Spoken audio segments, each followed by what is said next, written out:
এই শাবান মাসের 14 তারিখ দিবাগত রজনী যখন তোমাদের মাঝখানে হাজির হয়, ও আমার জামাই হযরতে আলী, ওই রাত্রি তোমরা জাগরণ করবে এবং পরের দিনে তোমরা রোজা রাখবে।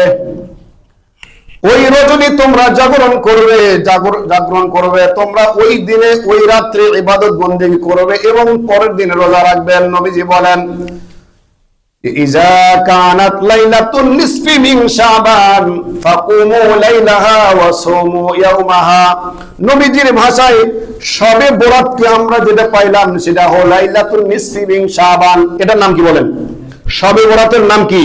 কোরআন ও হাদিসের আলোকে, হাদিসের ভাষায় যেটা পাই আমরা লাইলাতুন নিসফি মিন শাবান। এই শব্দটা নবীজির মুখ থেকে বর্ণিত। হযরতে আলী রাদিয়াল্লাহু তাআলা আনহু বলছেন, হযরতে আলী থেকে বর্ণিত, আলী বলেন নবীজি বলছেন, আমি আলী নিজে কানে শুনছি, এই রজনীর নাম হলো লাইলাতুন নিসফি মিন শাবান। এই রজনী যখন আমাদের মাঝখানে আসবে, নবীজি বলেন ফাকুমু লাইলাহা ওয়া সুমু ইয়াওমাহা, তোমরা রাত্রি জাগরণ করবে, ইবাদত বন্দেগী করবে এবং তোমরা পরের দিন রোজা রাখবে। হাদিস শরীফের মধ্যে নবীজি বলেন, মানুষ দেখেন এশার নামাজের পরে মানুষ কিন্তু তাহাজ্জুদের নামাজ পড়ে না। মানুষ কিন্তু তাহাজ্জুদের নামাজ পড়ে কঠিন গভীরে। সূরা মুজাম্মিলের তাফসীরের মধ্যে আছে, নবীজি এশার নামাজ পড়ে যখন ঘুমায়া যাইতেন, আল্লাহ পাক নবীজি যদি উঠতে দেরি হইতো, আল্লাহ পাক নিজেই নবীজিকে জাগ্রত করে দিতেন, হে নবী দাঁড়ান, নিসফাহু আবিন কুসমিনহু কলিলা, নিসফাহু আবিন কুসমিনহু কলিলা, আপনি রাতের কিছু অংশ আমি আল্লাহ তাআলার কাছে নামাজ পড়েন, অরাতিলিল কুরআন তারতিলা, এবং কোরআনুল কারীমের তেলাওয়াত আমি আল্লাহর কাছে করতে থাকেন। রাতের কিছু অংশ অতিবাহিত হয়ে যাওয়ার পরে কিতাবের মধ্যে লিখছেন, রাতের 3 ভাগ, রাতটাকে যদি 4 ভাগ করি আমরা, তাহলে 3য় ভাগ অতিবাহিত হওয়ার পরে নবীজি দাঁড়াইয়া আল্লাহ তাআলার কাছে তাহাজ্জুদের নামাজগুলি আদায় করতেন। তাফসীরের কিতাবের মধ্যে লেখছে, কিন্তু শাবান মাসের 14 তারিখ দিবাগত রজনী যখন আমাদের সামনে হাজির হয়, নবীজি বলেন ওই দিন আর রাতের 3 প্রহর 3য় অংশ অতিবাহিত হওয়ার পরে আল্লাহ তাআলা প্রথম আসমানে আসেন না। আল্লাহ তাআলা প্রতিদিন সারা বছরের প্রতিদিন রাতের 3য় আসমানে 3য় অংশ অতিবাহিত হওয়ার পরে আল্লাহ তাআলার পক্ষ থেকে ফেরেশতারা আল্লাহ তাআলার রহমত বরকত নিয়ে প্রথম আসমানে হাজির হয়ে যায়। বলেন সুবহানাল্লাহ। কিন্তু যেদিন 14 তারিখ দিবাগত রজনী আমাদের মাঝখানে এসে পৌঁছে যায়, নবীজি বলেন ওই দিন মাগরিবের আযানের আগে আগে যখন সূর্য ডুবে যায়, সূর্যটা যখন ডুবে যায়, সূর্য ডোবার সাথে সাথে আল্লাহ তাআলার পক্ষ থেকে ফেরেশতারা আল্লাহ তাআলার রহমত এবং বরকত নিয়ে প্রথম আসমানে হাজির হয়ে যায়। শুধু তাই না, আল্লাহ রাব্বুল আলামিন ওই দিন মানে আজকের দিনে, মানে কোন দিনে? আজকের দিনে, এই আজকের দিনে সূর্য ডোবার সাথে সাথেই একদল ফেরেশতারা জমিনের মধ্যে বিচরণ করবে। তারা দেখবে কিয়ামাউ ওয়া কুউদাউ ওয়া আলা জুনুবিহিম, যারা কিয়ামরত আছে, যারা দাঁড়াইয়া নামাজ পড়ে এবং যারা বসে বসে নামাজ পড়ে, যারা বসে বসে কোরআনুল কারীমের তেলাওয়াত করে, তাসবিহ তাহলিল পড়ে, নবীজি বলেন এদের জিন্দেগীর গুনাহগুলি আল্লাহ তাআলা মাফ করে দেন। এই যে আমি যে কথাগুলি বললাম, প্রত্যেকটা কথার রেফারেন্স নবী থেকে আছে, প্রত্যেকটা রেফারেন্স আমার কাছে আছে। আল্লাহু আকবার। এগুলি অন্য কোন কথা নয়। শবে বরাতকে আপনি কোরআন আর হাদিসের মধ্যে খোঁজা মানে এটা একটা বোকামি। কোরআন ও হাদিসের মধ্যে শবে বরাত এই ফার্সি শব্দ আপনি কেন খুঁজবেন? নামাজ যেমন কোরআনে নাই, রোজা যেমন কোরআনে নাই ফার্সি শব্দ, শবে বরাত এটাও ফার্সি শব্দ, এটা কোরআনে খোঁজা মানে এটা হলো বোকামির পরিচয়। এই লাইলাতুল বরাতকে, শবে বরাতকে কোরআন ও হাদিসে যদি খুঁজতে হয় তাহলে আরবিতে খুঁজতে হবে, আর আরবিতে খুঁজতে যদি কোরআনে পাওয়া না যায়, নবীজির হাদিসে দেখতে হবে হাদিসে আছে কিনা। নবীজির হাদিসে আছে, আমার কাছে একটা লিস্ট আছে। নবী আলাইহিস সালামের জীবদ্দশায় সাহাবায়ে কেরাম প্রায় 25 জন সাহাবীর জীবনী আমি পড়ে দেখলাম, তারা শবে বরাত পালন করেছে। ওইটা ছিল তাদের ভাষায় লাইলাতুন নিসফি মিন শাবান। তাদের ভাষা শবে বরাত ছিল না, তাদের ভাষা ছিল লাইলাতুন নিসফি মিন। ওই দিনে লাইলাতুল নিসফি মিন শাবান আর আমরা যেটা বলি শবে বরাত, দুটো এক জিনিস না ভিন্ন জিনিস? এই ভিন্ন জিনিস বলে যারা মুসলমানদেরকে ইবাদত বন্দেগী থেকে যারা দূরে রাখতে চায়, আমার মনে হয় হয়তো তারা কোনো ফিতনা বাজাতে চায়, অথবা কোরআন ও হাদিসের জ্ঞানের পরিধি তাদের ভিতরে কম পাওয়া যায়। নইলে কেন দূরে রাখবে তারা? দূরে রাখার কোনো অপশন নেই। এই যে লাইলাতুল, যে এই যে বরাত, শবে বরাতের মধ্যে কি হবে? নবীজি বলেন, হযরত ইবনে আব্বাস রাদিয়াল্লাহু তাআলা থেকে বর্ণিত, নবীজির চাচা হযরত আব্বাস তার ছেলে হযরত আব্দুল্লাহ থেকে বর্ণিত, উনি বলেন, হে লোক সকল উম্মতে মুহাম্মাদী শোনো, যারা এই লাইলাতুল নিসফি মিন শাবানের রজনীতে ইবাদত বন্দেগী করবে, আল্লাহ রাব্বুল আলামিন তাদের জন্য কি করবেন? এই দিনে, এই রাত্রিতে আল্লাহ রাব্বুল আলামিন সমস্ত মানুষের আমল সম্পর্কে নির্ধারণ করে ফেলেন। কি করেন?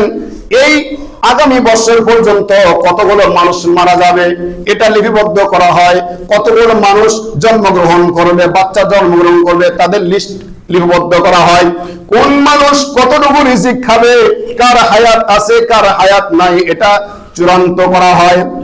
কি করা হয়? চূড়ান্ত করা হয়। ছোট্ট একটা উদাহরণ দিলে বুঝবেন।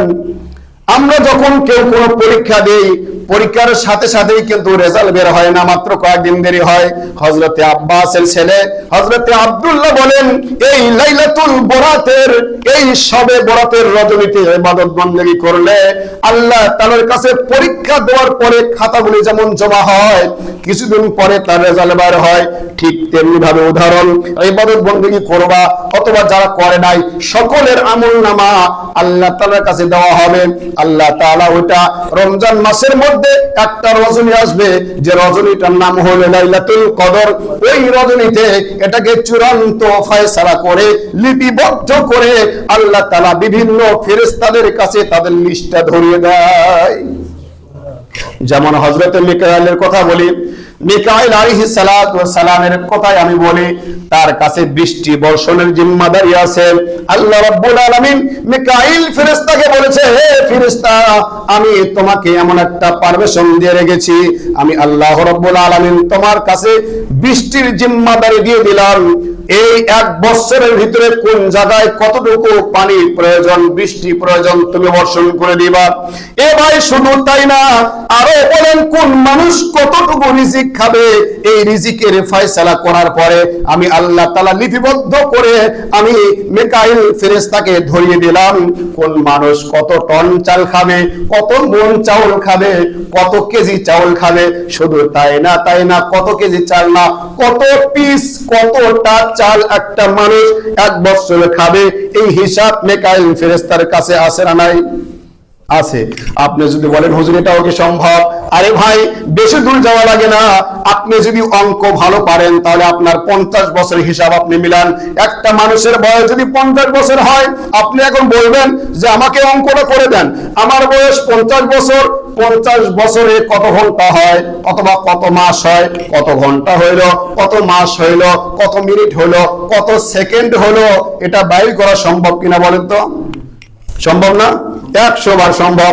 আমার মোবাইলের মধ্যে একটা অ্যাপস আছে, এই অ্যাপস এর নাম হলো বয়স ক্যালকুলেটর। কি নাম? বয়স। 2 আর 2 যোগ করলে যেমন 4 হয়। আল্লাহু আকবার। এই বয়স ক্যালকুলেটরের ভিতরে যদি আপনার বয়স লিখে আপনি সার্চ করে দেন, আপনার বয়স কত মাস, কত বছর, কত মিনিট, কত সেকেন্ড হয়েছে, এটা পর্যন্ত দেখা দেয়। এবার আপনি কত পিস ভাত খাবেন, চাউল খাবেন, এই হিসাবটাও মিকাইল ফেরেশতার কাছে রাখার জন্য আল্লাহ রাব্বুল আলামিন বলে দিয়েছেন। সুবহানাল্লাহ। আসমান থেকে যেমন বৃষ্টি বর্ষণ হয়, এই বৃষ্টি আমরা তো মনে করি আহারে আজকে মুষলধারে বৃষ্টি হয়ে গেল, কত মজার বৃষ্টি হয়ে গেল, তামাম দুনিয়াটা ঠান্ডা হয়ে গেল, হাহা করতেছিল, রোদে খারখার করতেছিল, কিন্তু আজকে বৃষ্টি হওয়ার কারণে সমস্ত জমিনটা বুঝি একটা ছায়া হয়ে গেছে, শীতল হয়ে গেছে, ঠান্ডা হয়ে গেছে। আমরা কিন্তু কখনোই হিসাব করি না এখানে কত মন পানি পড়ছে, কত ফোঁটা বৃষ্টি পড়ছে, কিন্তু এই হিসাবটাও মিকাইল ফেরেশতার কাছে অবশ্যই আছে। সুবহানাল্লাহ। এই জন্য যারা এই রজনীতে এ ভাই আমলগুলি যেহেতু তুরফাউ আমালাহুম, আমাদের আমলগুলি যেহেতু আল্লাহ তাআলার কাছে পাঠানো হবে। এখন আমি নির্বোধ, আমি কমবক্ত, আমি নালায়েক, আমি যদি ঘুমায় যাই আর ঘুমন্ত অবস্থায় যদি আমার আমলটা আরশে আজিমে যায় তাহলে কেমন হইলো? আর আমি সিজদারত অবস্থায় থাকার সময় যদি আমার আমলটা আল্লাহ রাব্বুল আলামিনের কাছে যায় তাহলে তো আমি আমার চাইতে সৌভাগ্যবান ব্যক্তি মনে হয় আর অন্য কেউ নাই। কি বলেন? এই জন্য কুমু লাইলাহা ওয়া সুমু ইয়াওমাহা। আম্মা জান আয়েশা থেকে বর্ণিত, কার থেকে? আম্মা জান আয়েশা বলেন, একদিন দেখি হঠাৎ করে নবীজি নাই। পুরাতন ওয়াজ সকলেই জানেন, নবীজি কোথায় গেল, নবীজিকে কেন পাই না। এবার দেখেন নবীজিকে তালাশ করতে করতে জান্নাতুল বাকির কবরে পাশে দাঁড়াইয়া আম্মা জান আয়েশা বলেন, আমি দেখি নবীজি আসমানের দিকে হাত উত্তোলন করে চোখের পানি ছেড়ে দিয়ে আল্লাহ তাআলার কাছে উম্মতে মুহাম্মাদির জন্য, মানে আমাদের জন্য কান্না করে। সুবহানাল্লাহ, আমাদের জন্য কাঁদে উনি। আর একদিনের ঘটনা আম্মা জান আয়েশা থেকে বর্ণিত, উনি বলেন, একদিন আমি ঘুমিয়ে আছি, নবীজি আমার পাশে ঘুমিয়ে আছেন। হঠাৎ করে আমি খেয়াল করলাম নবীজি কিরে, নবীজি সেজদায়, নবীজি আমার ডানে বামে কোথাও দেখি না। হঠাৎ করে দেখি নবীজি সেজদায় পড়ে আছে। আরে ভাই, একটা মানুষ সেজদায় গেলে কতক্ষণ থাকে? আম্মা জান আয়েশা বলেন, আমি নবীজির আঙ্গুল ধরে, পায়ের আঙ্গুল ধরে একটু চিমটি কাটলাম, একটু নাড়া দিলাম, নবীজি পাটা নাড়াইয়া দিল। আম্মা জান আয়েশা বুঝতে পারলেন নবীজি ঠিক আছে। নবীজি যখন নামাজের সালাম ফিরিয়ে দিলেন, নবীজি বলেন, আয়েশা কেন তুমি আমার পায়ের আঙ্গুলি ধরে টান মারলা, ঘটনা কি তোমার? কইয়া রাসূলুল্লাহ, ইয়া হাবিবাল্লাহ, আপনি এত লম্বা সিজদা করেছেন আমার মনে হলো আপনি আর এই জমিনে বেঁচে নাই। আল্লাহু আকবার। আপনি মনে হয় বেঁচে নাই, কারণ আমি আপনাকে এত লম্বা সিজদা করতে আর কোনোদিন দেখি নাই। নবী আমার বলেন, আয়েশা তুমি জানো কি আজকে কোন রাত্রি? আম্মা জান আয়েশা বলেন, আল্লাহ নবী এবং আল্লাহ তাআলাই ভালো জানেন, আমি তো বলতে পারবো না কোন রজনী। নবীজি বলেন, এটা শাবান মাসের 14 তারিখ দিবাগত রাত্রি, লাইলাতুন নিসফি মিন শাবান, যেটাকে আমরা শবে বরাত হিসাবে আমরা চিনি। নবী আমার বলেন, আয়েশা রে, আজকে সমস্ত আমলগুলি ফেরেশতাদের মাধ্যম দিয়া আল্লাহ তাআলার কাছে পাঠানো হয়। আমার মনে চায় আমি সিজদায় এত লম্বা টাইম কাটা দিই, এই সিজদায় থাকা অবস্থায় যেন আমার আমলগুলি আমার মালিকের কাছে পৌঁছে যায়। আল্লাহু আকবার। এই হলো সেই রজনী। তবে এই রজনীতে আমরা বেশি কিছু অতিরিক্ত অতিরঞ্জিত করে ফেলি। সেটা কি বলবো? সেটা কি মসজিদে ঘন্টার পর ঘন্টা মানুষ ইবাদত বন্দেগী করেন, আপত্তি নাই, কিন্তু অন্য দিনের মতোই আজকেও আমল করা চাই। হয়তো কিছু নিয়ম কানুন জেনে নিলেন, যে যার মতো ইবাদত বন্দেগী করবেন। কারণ নফল নামাজ, কি নামাজ? নফল নামাজ। আমরা আজকে মুসলমান এমন অবস্থা হয়ে গেছে, আমাদের ফরজ নামাজের খবর নাই। নফল নামাজ আসলে আমাদের মসজিদে জায়গার অভাব পড়ে যায়, লোকজন ধরে না। কিরে, আজকে শবে বরাত, আর একদল মানুষ থাকে প্রত্যেকটা মসজিদে মসজিদে ওরা খালি সিন্নি নিয়ে দাঁড়াবে, ওই মসজিদে নেবে, এই মসজিদে নেবে, আর এক মসজিদে যাবে, একেবারে এতগুলো টপরা নিয়ে বাড়ি যাবে। কিরে, আজকে হালুয়া রুটি সব দিয়েছি, আজকে হালুয়া রুটি করাবেন না, আজকে ইবাদত বন্দেগী করবেন। আপনি কি করবেন? ইবাদত করবেন তো হালুয়ার পিছে ছুটলেন কেন? এই মসজিদ থেকে ও মসজিদে, ও মসজিদ থেকে আরেক মসজিদে, কেন এরকম করতে হবে? কেন? আপনি গেছেন ইবাদত করার জন্য। আমরা মসজিদে কেন আসি? আমরা যদি বলি মসজিদে আসবে না, বাড়িতে যান, বাড়িতে তো ইবাদত বন্দেগী করার কোনো অপশন নাই। মানে আমাদের বাসা বাড়ির পরিবেশটা এমন, সেখানে নামাজের পরিবেশটা খুব কম পাওয়া যায়, এবং মসজিদে যে পরিমাণ তৃপ্তি সহকারে নামাজ পড়া যায়, নিজের বাড়িতে এ পরিমাণ তৃপ্তি মনে হয় আসে না। এই জন্য আমরা মসজিদে আসি।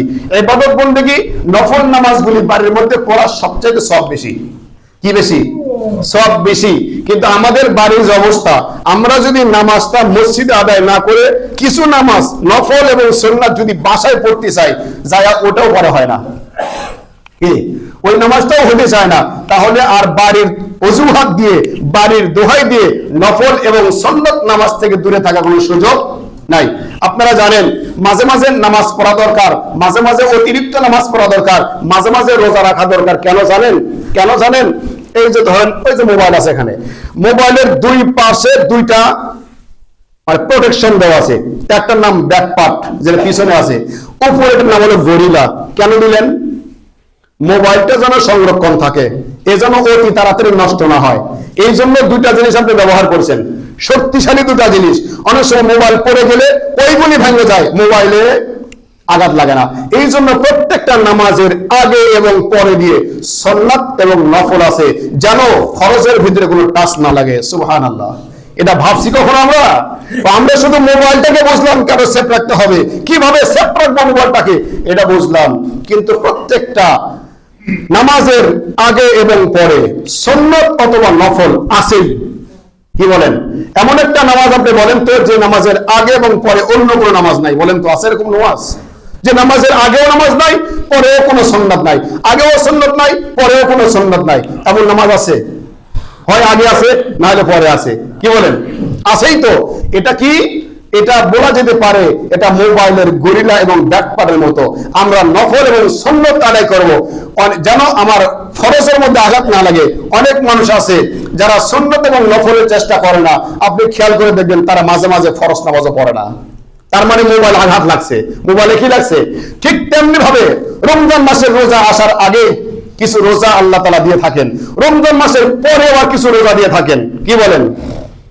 রমজান মাসের আগে রোজা, এই যে আজকে একটা আছে, আজকে রজনীতে ভাত খাবো, আগামীকাল রোজা হবে। নবীজির ভাষায় কুমু লাইলাহা ওয়া সুমু ইয়াওমাহা, তোমরা রাত্রি জাগরণ করবে, পরের দিনে রোজা রাখবে, সিয়াম পালন করবে তোমরা। তাহলে সামনে আসতেছে কি মাস? রমজান মাস। এই রমজান মাসের রোজাটা তোমার কেমন যাবে, লাইলাতুন নিসফি মিন শাবানের রোজার দ্বারা তুমি প্রমাণ অনেকটাই করতে পারবে যে না, এবারে রোজা ভালো হবে ইনশাআল্লাহ। কি বলেন? আপনি হঠাৎ করে রমজানের রোজা রাখবেন তো আপনার ভালো লাগবে না। এরপরে রমজান মাসের রোজা চলে গেছে, এরপরে আবার 6টা রোজা আছে না নাই? আবার 6টা, শাওয়াল মাসের 6টা রোজা। তাহলে দেখেন প্রত্যেকটা ইবাদতের আগে এবং পরে দিয়ে ব্যাকপাট এবং গোরেলার মতো কিছু প্রোটেকশন আমাদেরকে দিয়ে দিয়েছেন, আমরা বুঝি না এগুলি। তাহলে বলেন আজকে রাত্রি জাগরণ হবে তো ইনশাআল্লাহ? ঢোল ঢাল পিটেন আপনা আপনি। মসজিদে যদি আসতে চাই মসজিদে আসবো, ইবাদতগুলি বন্ধই করবো, চলে যাব। আমাদের মসজিদের হুজুররা ওয়াজ করে, আজকে শবে বরাত, ওয়াজ করার বিষয় নয়। দেখা যায় রাত্রি 1টা পর্যন্ত, রাত্রি 12টা পর্যন্ত নিজেই ওয়াজ করে। কি আপনি কিছু নতুন কিছু নাই তো? নফল নামাজ কি পড়বেন? আরো দেখেন এই নামাজ নিয়ে আরো অনেকে বলে প্রথম রাকাতের মধ্যে 20 বার সূরা ইখলাস, দ্বিতীয় রাকাতের মধ্যে 15 বার সূরা ইখলাস। এগুলি ভিত্তিহীন কথা, দুর্বল কথা, মানুষের বানোয়াটি লিখিত কথা।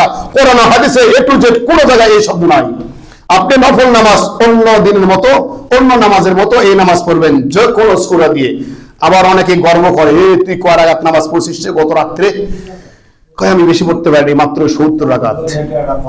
কয় আমি তো বলতেছি 70 রাকাত না বেটা, আমি 120 রাকাত পড়ছি। এখানে অহংকার কিছু না, আমার সংখ্যা রাকাত গণনা করার কোনো দরকার নাই। আমি নামাজ পড়বো, ইবাদত বন্দি করবো, রাত্রি 1টা 2টা পর্যন্ত নামাজ পড়লাম, আবার ফজরের নামাজটা মিস করে ফেললাম, লাভ হলো কিছু?